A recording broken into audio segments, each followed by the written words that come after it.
시장에서 두들겨 맞는 게 맞고 1차적으로. 그러면 이때까지 잘못한 것에 대해서 정부가 이제부터 규제하고 통제하겠다라는 것에 대해서는 의견이 갈리는 거예요.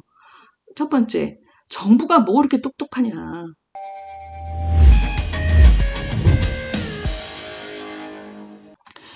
지난주에 카카오 얘기하면서 아유 저렇게 이중화 작업, 백업 작업을 안 한 것은 굉장히 문제다 이런 얘기 말씀드렸잖아요.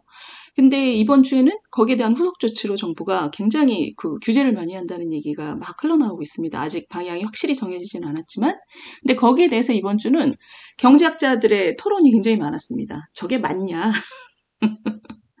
왜냐하면 카카오가 주식시장에서 아주 치도곤을 맞았고 시장 경제에서 일단 이렇게 잘못을 했을 때 1차적인 치도곤은 주식시장에서 시장에서 맞는 게 맞다. 정부보다는 시장에서 두들겨 맞는 게 맞고 1차적으로. 그러면 이때까지 잘못한 것에 대해서 정부가 이제부터 규제하고 통제하겠다라는 것에 대해서는 의견이 갈리는 거예요.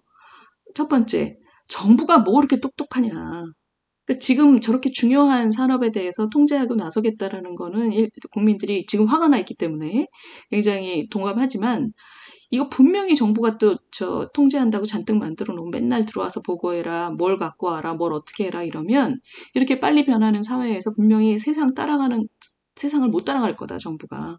그럼 그게 바로 대못 규제가 되는 거다. 기술이 변하고 회사가 변하는 것을 발목을 잡게 된다. 그리고 더 중요한 거는 정부가 뭐뭐뭐뭐 해라라고 규제를 하면 회사는 그것만 맞추면 되게끔 하는 거죠. 그러면 결국 나중에 일이 생겼을 때 우리는 정부가 이거 하라 그래서 그대로 했다. 그러면 결국 정부 책임이 되는 거거든요. 그래서 지난주에 이 전문가들 사이에 토론이 굉장히 많았습니다. 그리고 언론에서도 여기에 대한 찬반 의견이 많이 실렸어요. 근데 제가 원칙적인 말씀을 드리면 저희가 이제 많은 토론을 하면서 이 정도까지는 공감이 되는 것 같아요. 카카오가 시장에서 치동을 맞은 건 맞는데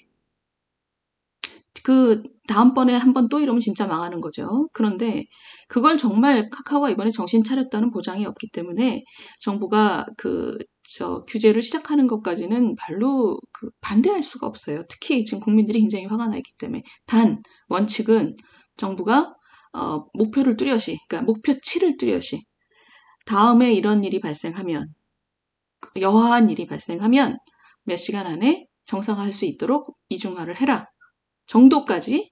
그리고 그 목표를 위해서 어떻게 할 건지 구체적인 방안은 기업이 알아서 하도록 하고 그런데 정부가 제시한 목표치와 대충의 가이드라인에 대해서 그 기업이 제대로 하고 있는지에 대해서는 그거는 서로 얘기를 해야 되는 거죠. 목표치에 대해서도 서로 얘기를 해서 기업과 의논해서 이게 적절한 목표치다. 우리가 이걸 위해서 구체적인 방안은 우리가 설계해서 제대로 하겠다.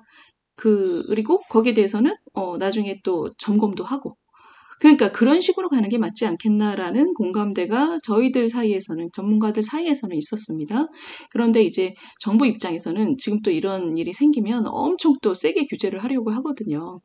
또 국민들께서 또 어떻게 느끼시는지도 굉장히 중요하기 때문에 이런 식의 이제 문제를 어떻게 해결하는지가 앞으로 우리나라 시장 경제의 성격을 규정하는 굉장히 장기적인 중요한 문제입니다. 근데 제가 그 얘기를 오늘 말씀을 드리면서 사실은 이게 좀 코로나 뒷정리 같은 느낌도 있거든요. 그거 좀 말씀드릴게요. 이게 얼마나 중요한 문제인지. 지금 이 기사입니다. 정부가 네이버, 카카오, 망 분산 등 매년 점검할 듯 훈련 의무화. 그러면서 요 회선, 우회 경로, 장비 현황 뭐 이런 거 막 열심히 하라. 이런 얘기를 지금 하고 있습니다.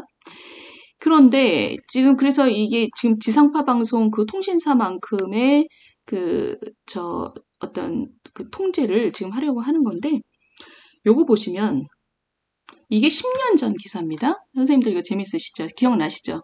이게 10년 전에 오바마 대통령이 카카오를 엄청 칭찬했었잖아요.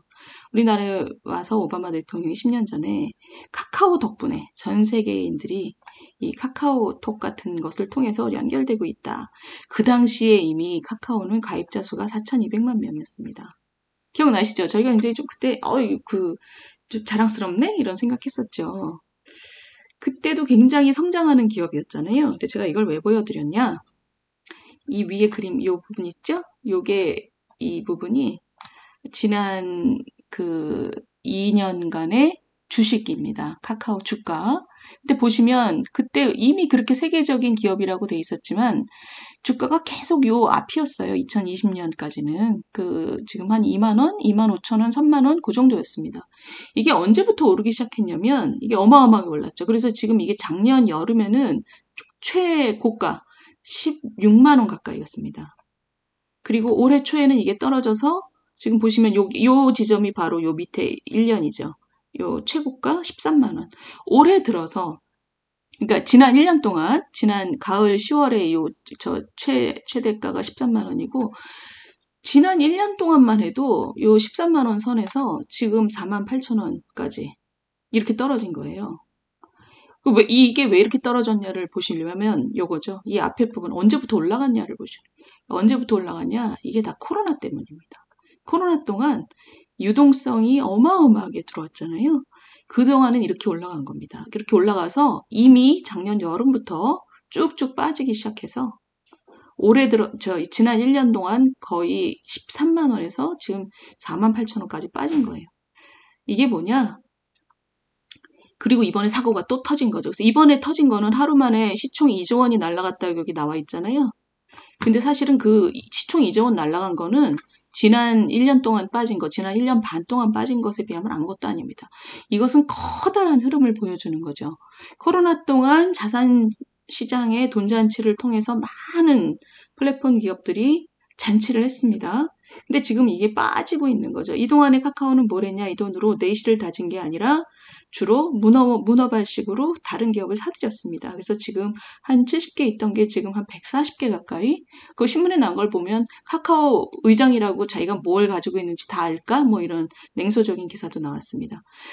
그래서 이게 무슨 얘기냐면 이렇게 그 코로나 기간 동안에 유동성 잔치를 통해서 이렇게 등치가 커진 기업들이 지금 사실 쭉 내려오고 있었다는 것은 상황이 변했다는 것이고 두 번째 그 상황이 변하는 과정에서 앞으로의 변화된 상황에서 자신들의 내실을 어떻게 가져갈 것인지를 철저하게 기획을 하고 자기를 되돌아보지 않았다는 겁니다. 그래서 주식시장에서 이렇게 빠지고 있었던 거죠. 그게 이번에 터진 게 사실은 이 이중화 작업입니다. 이거를 본인들이 국민들에게 어떤 신뢰를 줘야 되는지를 생각을 안 하고 있었던 거예요. 이 돈잔치 동안. 자, 그러면 이제 국민들께서 저는 생각을 해보셔야 되는 게 이겁니다. 지금 이게 전문지에 나온 문장인데 이게 아주 정확한 문장이죠. 자본시장의 바벨탑 카카오가 무너지고 있다. 바벨탑이라는 게 무너질 때 아주 속절없이 무너졌다는 거잖아요. 그런데 이 카카오는 사실 어떤 의미에서는 국민기업입니다. 지금 주주가 200만 명이에요. 제가 좀 전에 오바마 기사를 보여드린 게 이겁니다. 10년 전부터 우리나라의 카카오는 우리 국민에게 굉장히 중요한 서비스를 했고 많은 사랑을 받았습니다. 지금은 제가 볼 때는 바벨탑이 무너지고 있다 이런 것도 어떤 면에선 맞지만 진실의 순간인 거죠. 진실의 순간. 자, 카카오가 가지고 있는 어마어마한 내재적 가치를 얼마만큼 살릴 것이냐. 그동안 가졌던 허영심, 그 다음에 이 문어발식 기업 형태, 그리고 뭐 중복 상장 이런 식으로 국민의 신뢰를 갉아먹는 여기 이런 얘기 나오잖아요. 중복 상장 뭐 이런 얘기. 지난 1년 반 동안 꾸준히 추락하고 있던 것을 이제 본인들의 본질적인 가치를 기반으로 어떻게 재편할 것이냐, 스스로를 다시 어떻게 정립할 것이냐, 우리 국민기업이라고 사랑받는 카카오가 굉장히 큰 기로에 서 있는 거죠.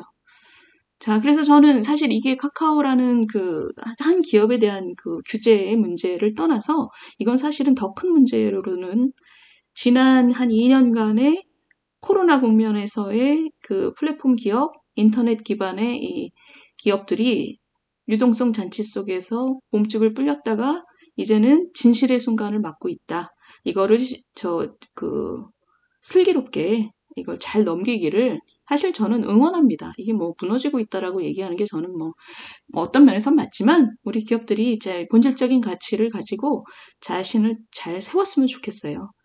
그래서 참 이게 애증이 있는 거죠. 그죠? 우리가 모두 우리 기업들에 대해서 애정과 또 그 채찍질을 같이 해야지 또 발전을 하는 거죠.